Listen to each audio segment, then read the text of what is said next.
Hi, everyone. It's Dr. Sean Maravici here, and I'm joined today by Dr. Jennifer Anderson, who's a doctor of family medicine in Winnipeg, Manitoba. She's also a cannabis educator, a cannabis advocate, and has been helping kids with intractable epilepsy explore cannabis therapy. Thanks for joining us today, Dr. Anderson. And maybe we can begin by you telling us a little bit more about yourself and sort of your story around discovering cannabis and your son and how you've incorporated that into your practice. Sounds great. Yes, thank you so much for having me here to advocate and educate about this.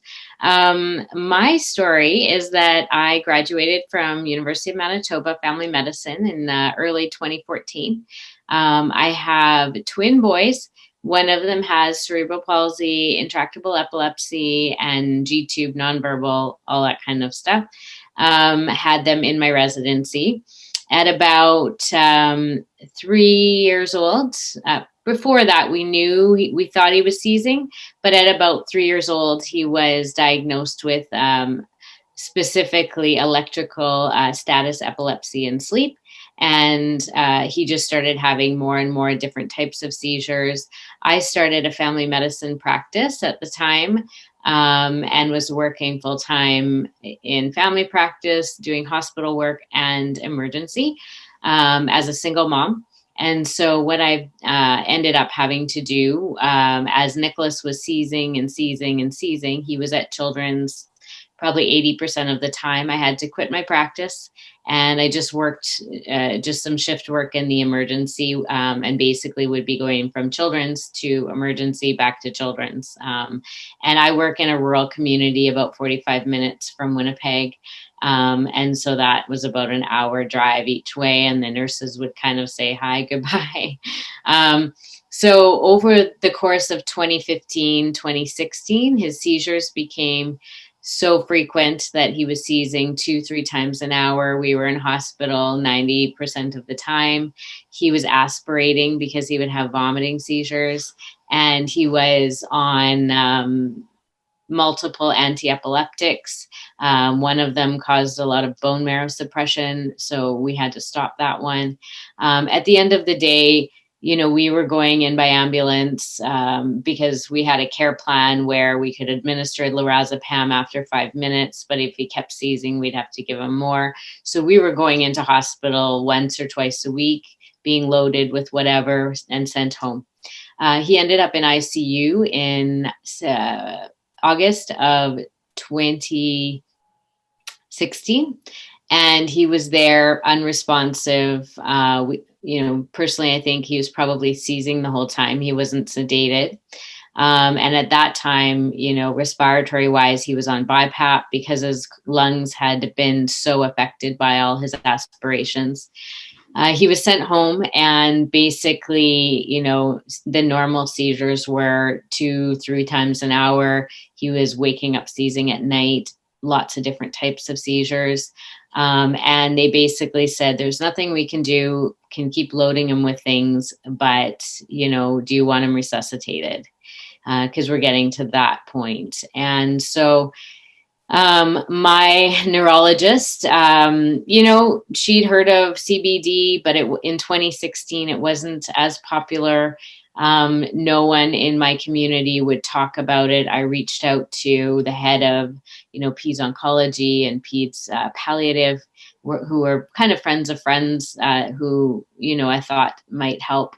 And everyone just said, sorry, Jen, we know it might be a thing, but we can't help you. We don't want to get involved. So what happened was we ended up finally getting one of my colleagues that I worked with to just allow us access. So we ended up with a full hemp CBD. And I gave him one drop. I quit my practice that week, Friday night. I thought, what do I have to lose? I'm going to give him one drop of what it was, Charlotte's Web we had. And he slept the whole entire night, which was odd. And I mean, I'm a scientific sort of person. I'm very open-minded, but I wasn't really thinking it was going to work at all. I was just giving it a last option. In the next morning, I gave him another drop. He had seizures in the day. Evening, gave him another drop. He slept the whole night. By Monday morning, he was a different kid. He was awake, alert. He walked into daycare, and they looked at him and said, "What happened?" And I just said, "Oh, I'm trying some alternative therapy." Right. I had a real struggle with the specialists here, with getting them to allow him to have it.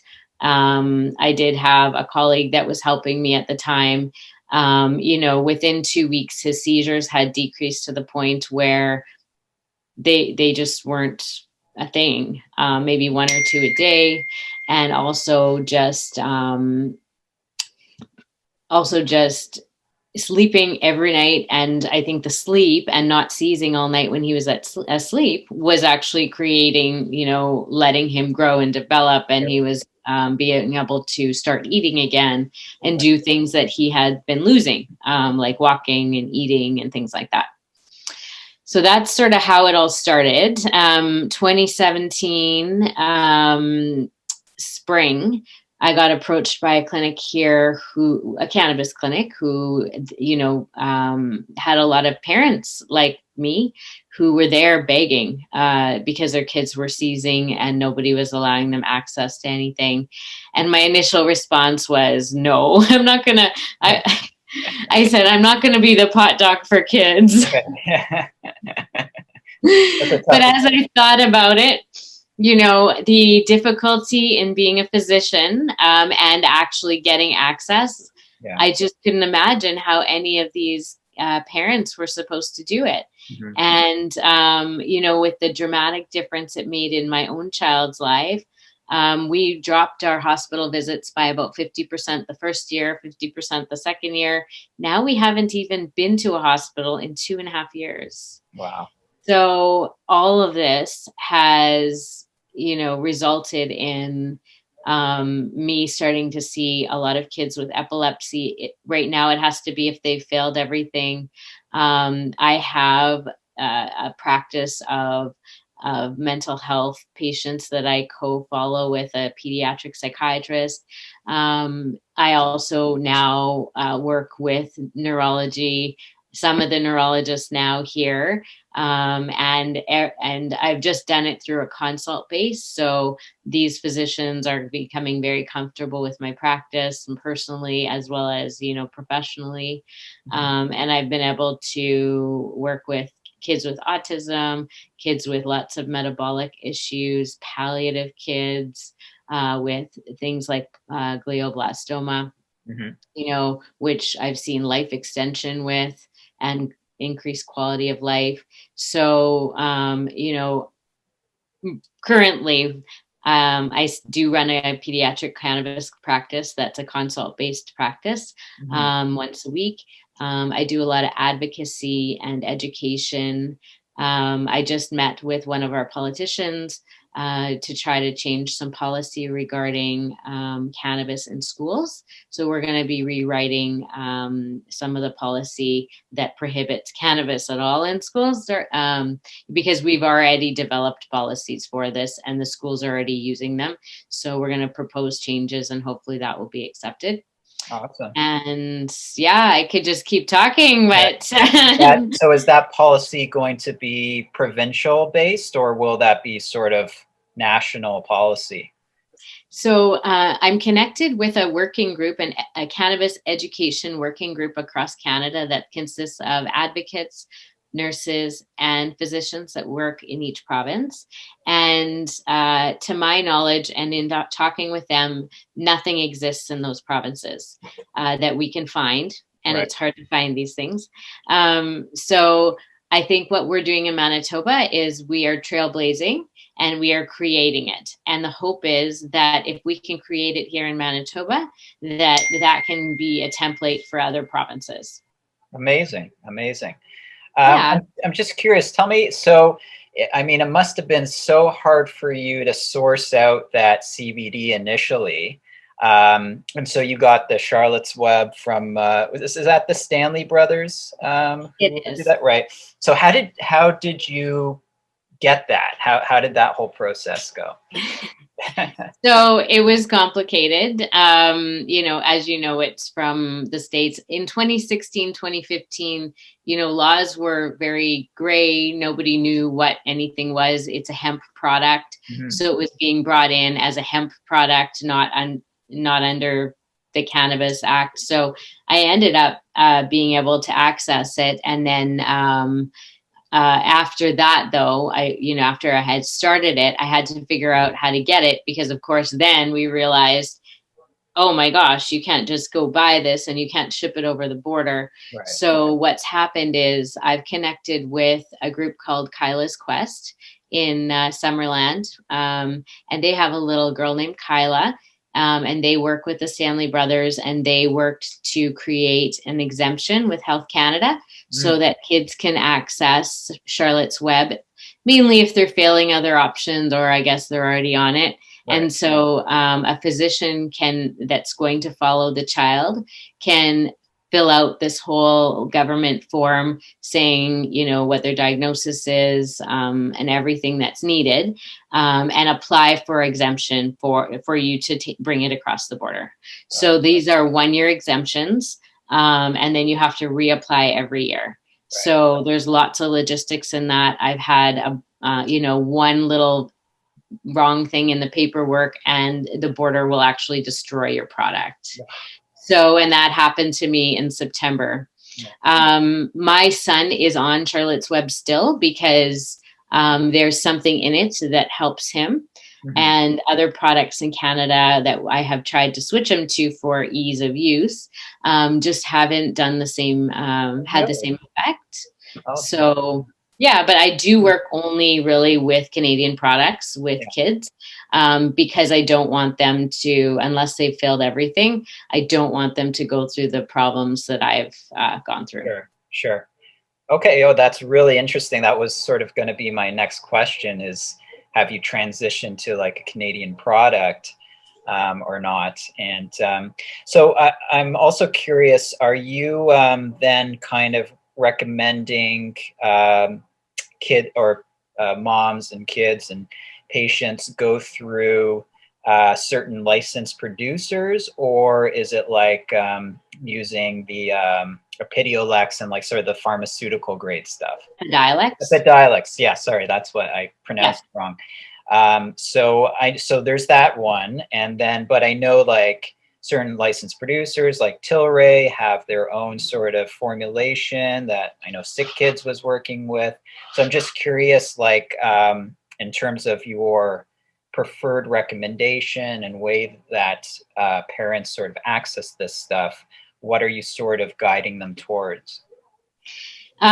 So because my end goal is to make sure that both physicians, colleges of physicians, and politicians and government are all on the same page, I go by the book in terms of, in Canada, if you are under 19, you do have to have a medical authorization to have any type of cannabis, and it has to be from a licensed producer. So that is what the law is.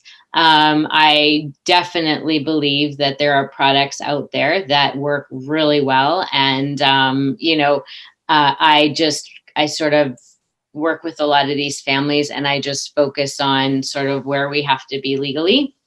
And the reasons that I sort of talk about that for as well is that if this child ends up in hospital, or this child ends up in CFS, or this child ends up in the school system, those are all things that are going to be looked at, and you don't want to have a product that's working really well that you have to stop because for some reason the government, it's just illegal. Whether I agree with that or not, it is what it is right now. So yeah, that's part of the answer to your question, I believe. Remind me, what was the second part? No, I mean, that's pretty much it. I guess I'm just wondering if there's certain licensed producers that you prefer to work with over others, or, certain products, that sort of thing. I have found a lot of success for many reasons with Spectrum Therapeutics, their yellow oil. Right. I have had a lot of patients on various different ones, the Shubi oil, products from many other places, Can Trust when they were here, and now they're Astora, which I'm not sure their formulation is the same. I need to find that out. I have had a lot of kids with Tilray as well, but a lot of them, the terpenes that are involved play a huge role. Sure. And I do find that the Spectrum yellow oil terpenes are very calming and work really well with seizures specifically. So that's Awesome. sort of where we start. Yeah, and I have actually 3 years ago advocated for Spectrum to have pediatric pricing. So the discount that people get, that's what we advocated for all of our pediatric patients. And then that sort of rippled and has been implemented, I can see now through a lot of the different LPs. So definitely advocacy on every front. Great. That's such a great answer. And I'm so glad you brought up terpenes too. Because, in my articles and my videos, I'm always telling my viewers that, terpenes are a big part of the picture. So I'm glad you mentioned that too. Great. Yeah. Well, thanks so much. And I also wanted to sort of guide my viewers, and maybe you can tell everybody sort of where to find you, and if they want to get in touch with you and learn more about this. Sure. I do have a website. Mainly it's for patients to communicate or ask questions. Occasionally I'll post a blog. It's Dr. Jennifer Anderson, CannabisMD.com. And you can probably find it just by Googling Dr. Jennifer Anderson cannabis. And so that is an evolving website meant for education. And I definitely encourage patients. Well, I get messages from patients all over the world, but in Canada, I do try to find people in their own province that will support them and help them access what they need. I am involved with another group called C4 Trials that's based here, doing a lot of cannabis and kids. Just doing randomized control trials and applying for government grants to do all of these things. So through that, we have physicians across Canada that are very passionate about this, and I can usually find someone.